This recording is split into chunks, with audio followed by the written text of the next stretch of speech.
ok chẳng anh ấy music play bao nhóm nhóm chọn bàn volume chẳng dân phải là bé mũi máu hay dân là tha volume bây giờ đấy nè and then បន្តមកទៀតនៅតំគ្នាហ្នឹងយើងប្រើ input របស់ HTML របស់យើងហើយយើងប្រើជា range មកណាហើយឧទាហរណ៍ថាយើងចង់ឲ្យវាមាន note ថាសង្កល់ពី1ដល់100ពេញអីចឹងណាប៉ុណ្ណឹងមកបានហើយហើយយើងទៅមើល result របស់គ្នាយើងបាន volume មកនេះគេទាញដល់ម៉ានទាញដល់ម៉ានអីចឹងទៅតោះណា volume មកយើងហើយបើសិនគ្នាចង់ design បាន music play ស្អាតប៉ុណ្ណឹងជាមួយនឹងការដាក់ volume ដាក់អីដាក់ជាមួយនឹងប៊ូតុង play ប៊ូតុងអីចេះហ្នឹងគឺគ្នាយើងត្រូវតែចេះជាមួយនឹងគ្រឹះដែលខ្ញុំនឹងបង្ហាញតាក់ទងមួយការដាក់ volume ការដាក់ label អីហ្នឹងនៅតិចទៀតហ្នឹងចឹងយើងបន្តទៀតថ្ងៃហ្នឹងមេរៀនខ្ញុំបន្តទៀតចឹងចំណុចបន្តដូចជាថ្ងៃមុនខ្ញុំបាននិយាយតាក់ទងមួយនេះហើយនេះ page structure ហ្នឹងហើយបញ្យល់គ្នាយើងហើយបើសិនជាគ្នាអត់បានមើលទៅមើលវីដេអូមុនផងណាហើយនេះគឺយើងចូលចំណុចទី2គឺគេហៅថា form user input គឺយើងធ្វើមិនឲ្យ user យើងអាចបញ្ចូលទិន្នន័យបានអាចអីបានចឹងណាព្រោះយើងអ្នកធ្វើ website គឺក្នុង website មិនមែនអាចត្រឹមតែមើលទេគេអាច like គេអាចធ្វើការ comment គេអាចអីយ៉ាងបានណាតោះណាដោយ Facebook ចឹងណាដើម្បីអាចទទួលទិន្នន័យរបស់គេបានអញ្ចឹងខ្ញុំសុំប័ណ្ណអានេះណានេះប័ណ្ណតែ Explorer នេះសិនឲ្យគ្នាយើងស្រួលមើលកូដហើយប៉ុណ្ណឹងដូចជាអត់មានបញ្ហាអីណាគ្នាយើងបើមានបញ្ហា comment ប្រាប់ផងណាឥឡូវយើងបន្តទៀតមកអញ្ចឹងចំណុចថ្ងៃហ្នឹងគឺយើង comment មួយមកយើងដាក់ថា form អូខេអញ្ចឹងចំណុចថ្ងៃហ្នឹងគឺ form ចឹង form នៅក្នុងនេះគេមាននិយាយតាក់ទង text អូខេគេនិយាយតាក់ទង email គេនិយាយតាក់ទងជាមួយនឹង text area គេនិយាយតាក់ទង select ហើយគេនិយាយតាក់ទងមួយប៊ូតុងអញ្ចឹងខ្ញុំបញ្យល់គ្នាយើងសិនបាទបញ្យល់សិនមកដំបូងគេគឺ label អញ្ចឹង label គឺវាស្តៀងមួយ p ដែរយើងសម្រាប់ប្រើវាសម្រាប់ paragraph ស្តៀងនឹងដែរគឺប្រើវាសម្រាប់ធ្វើការដាក់ text អញ្ចឹងណាចាំដាក់ថា name អញ្ចឹងទៅអូខេដាក់ name អញ្ចឹងមកតមកទៀតយើងចុច mouse ស្រាមយកពាក្យថា open with live server ដើម្បីមើលលទ្ធផលរបស់វាថាវាចេញមិនអូខេចឹងនេះគ្នាយើងឃើញនេះឃើញវាចេញមកណាអានេះខ្ញុំដាក់មកអញ្ចេះទៅស្រួលគ្នាយើងមើលតែអញ្ចឹងគ្នាយើងមើលអត់ឃើញទេឡើយអូខេអញ្ចឹងណាឃើញនេះចេញ name មកអញ្ចឹងចំណុចខុសគ្នារបស់ label ហើយនឹង p គឺវាអញ្ចឹងបើយើងប្រើ p អញ្ចឹងណាខ្ញុំប្រើ p ខ្ញុំដាក់ថា hello ហើយនៅក្រោមហ្នឹងខ្ញុំប្រើ input របស់យើងអញ្ចឹងណែនាំមកស្គាល់ input ទៅហើយណានេះ input ហ្នឹងហើយពពួក input take ហ្នឹងហើយ input take គឺវា special ជាង take ផ្សេងទៀតគឺវាអត់មាន add ណាវាអត់មានបិទ add អញ្ចឹងណាអត់មានទេគ្នាយើងយ៉ាត់ច្រឡំណាឃើញវាមកអញ្ចឹងវាមកលាតអញ្ចឹងមកហើយមានជាមួយនឹង default attribute របស់វាដែលវា recommend មកគឺ type អញ្ចឹងខ្ញុំប្រើ type text ហ្នឹងសិនចុះឃើញណាឥឡូវមើលណាខ្ញុំដាក់2នេះគ្នាយើងឃើញអត់ខ្ញុំដាក់ label ហើយខ្ញុំដាក់ input ហ្នឹងហើយខ្ញុំដាក់ key មួយខ្ញុំដាក់ input ហ្នឹងមួយដែរហើយគ្នាយើងទៅមើលទាំងអស់គ្នាទៅឃើញទេ label របស់យើងគឺពេលយើងដាក់ពាក្យប៉ុណ្ណឹងហើយយើងដាក់ input មកគឺ input ហ្នឹងនៅទន្ទឹមគ្នាជាមួយនឹង label គ្នាយើងឃើញបានណានៅទន្ទឹមគ្នាមួយ label សម្រាប់ p របស់យើងមិនគឺអត់ទន្ទឹមគ្នាទេពេលយើងដាក់ p មកហើយ input នៅក្រោមមកអញ្ចឹងឃើញណាហើយគ្នាយើងថាអញ្ចឹងមកនេះមិនបានន័យថា p របស់យើងនេះគឺវាយក width ណា width របស់វាគឺពេញមក web page របស់យើងហ្មងហើយ label របស់យើងគឺអត់ទេអត់ពេញមក web page ទេ label របស់យើងគឺ width របស់វាបដ ாய் របស់វាគឺយកតែមកប៉ុណ្ណអសហ្នឹងឯអសប៉ុណ្ណាវាយកតែប៉ុណ្្នឹងទេហើយអញ្ចឹងធ្វើឲ្យ component ផ្សេងទៀតហ្នឹងអាចធ្វើការមក stand នៅ line មួយវាបាននៅជួរមួយវាបានណាតោះមកណាអញ្ចឹងអូខេខ្ញុំនិយាយតែប៉ុណ្្នឹងទេតើតោះមកហ្នឹងឥឡូវខ្ញុំដាក់ប៉ុណ្្នេះមកគ្នាយើងឃើញមែនណាគេលទ្ធផលចេញមកប៉ុណ្្នេះណាហើយនេះ input របស់យើងហ្នឹងពី input បានន័យថាទុកឲ្យគេបញ្ចូលហ្នឹងឯងហើយ type ជា text អញ្ចឹងខ្ញុំបញ្យល់គ្នាយើង type text ហ្នឹងមិន type text បានន័យថាយើងអាចបំពេញអក្សរឲ្យធម្មតាបានឥឡូវមិនថាសុកហេងអញ្ចឹងទៅឧទាហរណ៍ណាគេបានធម្មតាបំពេញអក្សរឲ្យបានធម្មតាហើយគ្នាយើងឃើញខ្ញុំដូរវាទៅលឿនហ្នឹងដោយសារខ្ញុំប្រើ shortcut ណាហើយ shortcut ហ្នឹងគឺខ្ញុំប្រើ control tab ខ្ញុំប្រើ control tab នៅក្នុង OS របស់ខ្ញុំ Mac របស់ខ្ញុំគឺខ្ញុំប្រើ command tab ហើយគ្នាយើងអាច slash វាទៅវិញទៅមកបានលឿនអញ្ចឹងហើយតែឥឡូវខ្ញុំដាក់មកគូទៀតឲ្យគ្នាយើងស្រួលមើលឲ្យគ្នាយល់ពី type ហ្នឹងថាពេលយើងបញ្ជាក់ type ហ្នឹងវាមានមិនឥឡូវឧទាហរណ៍ខ្ញុំដាក់ password អញ្ចឹងគ្នាយើងភាគច្រើនដឹងថា password យើងអត់បង្ហាញឲ្យគេឃើញទេអញ្ចឹងខ្ញុំប្រើ input type text ដែរទៅវាឃើញកន្លែងពេញ password វាមកណែវាមកទន្ទឹមគ្នាជាមួយនឹងកន្លែងពេញ name យើងចង់បានវាអញ្ចឹងអត់ទេអីបើថាអត់ទេយើងរៀនវីដេអូមុនគឺយើងប្រើអីគេគ្នាយើងមានចាំអត់ break line យើងប្រើ br មក break ពងវាចុះមកបន្ទាត់មកស្អាតចេះគេគ្នាយើងស្អាតណាតើណាឥឡូវកន្លែង password ហ្នឹងខ្ញុំបំពេញទៅ password របស់ខ្ញុំគឺ pass 1 2 3 4គ្នាយើងបើសិនជាគ្នាយើងបំពេញ password ឲ្យវាចាញ់មកអញ្ចឹងគេប្រកាសជាអាចលួចទិន្នន័យរបស់គ្នាយើងបានហើយអញ្ចឹងកុំអីកន្លែងហ្នឹងគឺយើងដូរប្រភេទវាទៅជាប្រភេទ password វិញពេលដែលគ្នាយើងដូរប្រភេទវាទៅ password អញ្ចឹងថែបវាទៅប្រភេទ password អញ្ចឹងមកវាឃើញចាំមើលពេលដែលខ្ញុំតេស្តម្ដងទៀត pass 1 2 3 4គ្នាឃើញអត់ថាវាចាញ់ជាអក្សរឲ្យគ្នាយើងឃើញទៀតអត់ទេណាគ្នាយើងឃើញណាអញ្ចឹង type នេះគឺកំណត់ពីប្រភេទនៃប្រភេទ input ហ្នឹងថាតើ input ហ្នឹងយើងចង់បានជាប្រភេទអីហើយ type ហ្នឹងមានច្រើនណាតិចទៀតខ្ញុំបង្ហាញគ្នាយើងអស់តើឥឡូវយើងមានណាយើងនិយាយបាន2 type ហើយឥឡូវយើងបន្តទៀតណាខ្ញុំមាន label មួយទៀតហើយខ្ញុំដាក់ថា email ចុះអូខេអញ្ចឹង email គ្នាយើងបើសិនជាគ្នាយើងតិចទៀតទៅចាស់ច្រើនគ្នាយើងប្រើ type text các bạn này tam chất bạc này dương tỷ type thạch các bạn này bộ email cái bên man slide tam chất trang bên @gmail.com mà nhớ này tao này còn này recommend mà nhóm cứ bảo bộ email cứ vì miền .com vì miền @ấy @yahoo@gmail @ấy nó khỏi năng chẳng dương cua đọc bảo page mới tiếp cứ bảo page email đó này type chỉ page email nhóm này nó mà tribute mới tiếp là hai cái mọi ăn đắng cứ require chẳng require mà này tha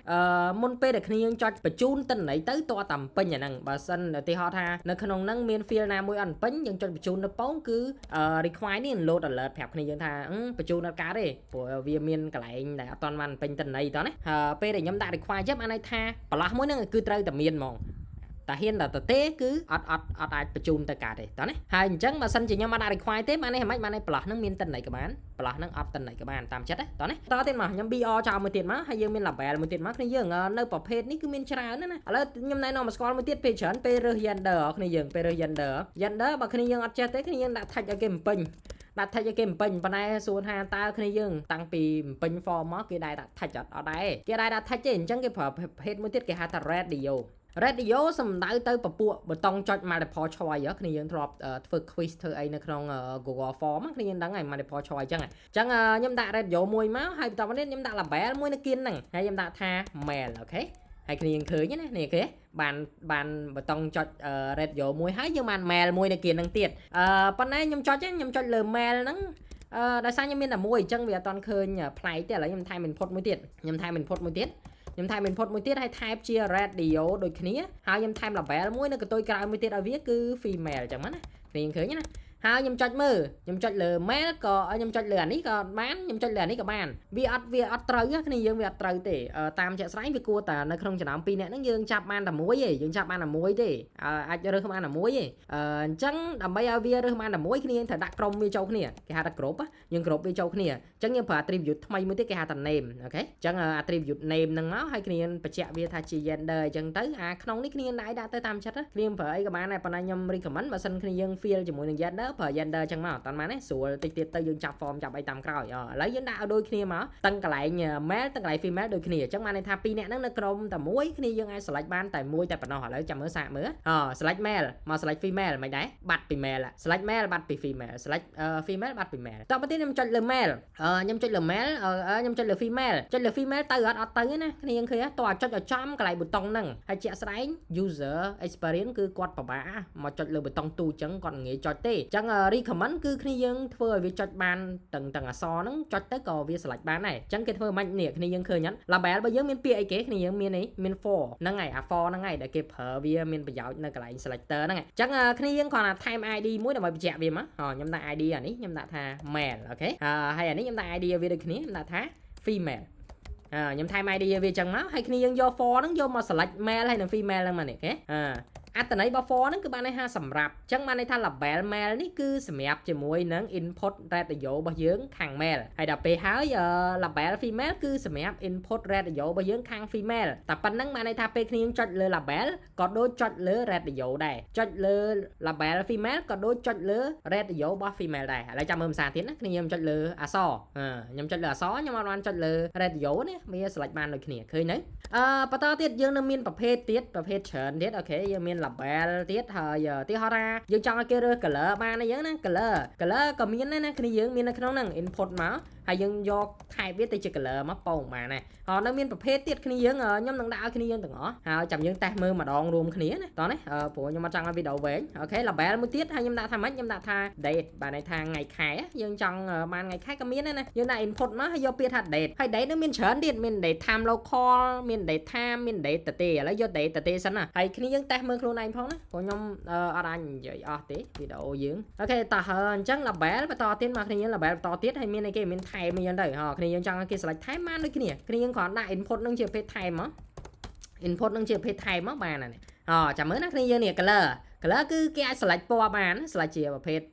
RGB ហ្នឹងបានណាឃើញ ហើយ date វិញគេអាច select ថ្ងៃខែបានចុចមកពងនេះ select ថ្ងៃណាខែណាឆ្នាំណាអញ្ចឹងទៅ select ឆ្នាំណាអញ្ចឹងទៅតោះណាហើយ time វិញគេអាច select បាននេះ time ថ្ងៃម៉ានអីយ៉ាងទៅបានឃើញទេវីដេអូនេះវែងតិចប៉ុន្តែខ្ញុំចង់និយាយចប់ហ្មងយើងនៅមានពពួកមួយទៀតគឺស្តៀងមួយ gender ដែរគេហៅថា checkbox ហ្នឹងរបៀបថាដូច hobby ពេលច្រើននៅក្នុងអីគេនៅក្នុងនេះហ៎គ្នាយើងនៅក្នុង CV អីគេឲ្យ hobby ហ្នឹងយើងចូលចិត្តធ្វើអីពេលតនេហ្នឹងណាខ្ញុំដាក់ input មកហើយ type វាជាប្រភេទ checkbox ហើយយើងដាក់ label កតុយក្រោយវាបន្តិចណាអញ្ចឹងខ្ញុំដាក់ label កតុយក្រោយវាថា music បានន័យថាចូលចិត្តចម្រៀងយ៉ាងដែរគ្នាឃើញនេះ hobby ហើយមានបន្លាស់មួយទុក check ចាអញ្ចឹងអា checkbox ហ្នឹងគឺវាខុសពី radio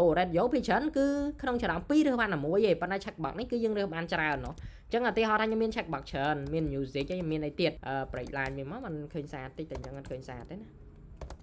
ចឹងឧទាហរណ៍ថាយើងមាន music យើងមាន sport ទៀតចោះចឹងបានន័យថាជួនកាលគាត់ចូលចិត្តទាំង music គាត់ចូលចិត្តទាំង sport ចឹងពេលដែលយើងចង់ឲ្យគេអាចធ្វើការរើសបានច្រើនបានន័យថាគាត់អាច multiple option ណាគាត់រើសបាន option ច្រើនចឹងយើងប្រើ checkbox មកបើសិនជាក្នុងចំណោម option ទាំងអស់ហ្នឹងរើសបានតែមួយទេយើងប្រើ radio button ឃើញណាតោះណាហើយមួយទៀតប្រភេទមួយទៀតគឺគ្នាយើងជួបច្រើននៅក្នុង volume នៅក្នុង music អីគ្នាយើងពេល music play play មានកន្លែងមួយដែលយើងអាចតម្លើងបន្ថយ volume បានเนาะអញ្ចឹងអាហ្នឹងក៏ជាពពួក input ដែរ type វាជាប្រភេទ range នេះគ្នាយើងចាំមើលណាពពួក range ហ្នឹងគឺចេះយើងតម្លើងសលេងយើងបន្ថយសលេងយើងអីចឹងណាតោះណាចាហ្នឹងគឺគេហៅថាពពួក range ឃើញណាពពួក range យើងនៅមានច្រើនទៀតយើងនៅមានប្រភេទជាឧទាហរណ៍ថា country បានន័យថាតើគាត់មកពីប្រទេសណាអញ្ចឹងពេលច្រើនរបៀបអញ្ចឹងគ្នាយើងអាចឲ្យគេបញ្ចូលថាគាត់មកពីប្រទេសណាអញ្ចឹងគាត់អាចបញ្ចូលបានថាមកពីណាមកពី Cambodia អញ្ចឹងទៅតើបានណាប៉ុន្តែខ្ញុំចង់បញ្យល់ប្រាប់គ្នាយើងថាបើយើងឲ្យគេបញ្ចូលគឺវាពិបាកអញ្ចឹងពេលច្រើនគឺយើងចង់ឲ្យគេធ្វើការរើសចឹងមកគ្នាយើងចង់ឲ្យគេធ្វើការរើសយើងអត់ប្រើ input ទៀតទេយើងប្រើពពួកមួយទៀតគេហៅថា selection option ចឹងប្រើ select មកអញ្ចឹងមកហើយនៅក្នុង select ហ្នឹងយើងតម្លាក់ជា option ឲ្យគេវិញoption ទី1គឺ option នេះគេ option Cambodia អូខេពេលច្រើនគ្នាអ្នកធ្លាប់ពេញ form ពេញអីឃើញច្រើនហើយ option ទី2អីគេគ្នាយើងថាKorean អីយ៉ាងទៅហើយមួយទៀតអីគេ China អញ្ចឹងទៅឧទាហរណ៍ណាបានប៉ុណ្ណឹងហើយគ្នាយើងចាំមើលណាកន្លែងហ្នឹងនេះគឺគេអាច select បាន select យក Korean select យក China select យក Cambodia អញ្ចឹងទៅឃើញទេអញ្ចឹងអានេះគេហៅថា selection option តោះណាបានន័យថាយើងមាន select ហើយយើងមានជាជំរើសឲ្យគេនៅក្នុងហ្នឹងយើងបើក select មួយមកហើយយើងបើក option ឲ្យគេទៅគេអាចរើសបានហើយអូខេនៅមួយទៀតឲ្យអស់ហ្មងដូចរបស់គេអញ្ចឹងដូចនៅក្នុង AI អញ្ចឹង AI មួយហ្នឹងដូចជាខ្ញុំនិយាយហើយ touch email ខ្ញុំនិយាយ touch area នៅទេ select ហើយខ្ញុំនិយាយហើយណាអញ្ចឹងខ្ញុំ select ខ្ញុំនិយាយនេះមួយទៀតទៅ label មកគ្នាយើង label ហើយខ្ញុំដាក់ថាbio ឧទាហរណ៍ bio ពីច្រើននៅក្រុម profile យើងហ៎អញ្ចឹងអាហ្នឹងយើងអាចពេញបានច្រើនណាគ្នាយើងពេញបានច្រើនអញ្ចឹងដាក់ touch area មក touch area គឺកន្លែងហ្នឹងគឺពេញ touch ដូចគ្នាស្រៀងមួយ input touch ដែរណា input touch ឲ្យគេបញ្ចូល touch បានដែរប៉ុន្តែគ្រាន់តែ input touch របស់យើងគឺបានតែម្លាញទេប៉ុន្តែបើសិនជា touch area វិញគឺបានច្រើនឡាញឥឡូវចាំមើលខ្ញុំតែគ្នាយើងឃើញនេះអូខេ touch area យើងថា hello my name is អីចឹងទៅហើយយើង enter ចុះមកយើង say line ថ្មី enter ចុះទៀត say line ថ្មីបានទៀត enter ចុះទៀត say line ថ្មីបានទៀតអញ្ចឹងយើងមានប៉ុណ្ណឹងគឺមានប្រភេទ input ហើយ input ហ្នឹងគឺមានច្រើន type ខ្លាំងមែនតើច្រើន type ហើយខ្ញុំបញ្យល់តាមហ្នឹងហើយគ្នាយើងតេស្ត code ហ្នឹងបើគ្នាយើងរៀន code អត់ស្អី code ទេគ្នាយើងអត់ចេះទេណាអាហ្នឹងខ្ញុំក៏ប្រាប់ទេអូខេនេះយើងមាន input ច្រើន type ហើយយើងមាន selection option ហើយយើងមានមួយទៀតគឺពពួក touch area អូខេ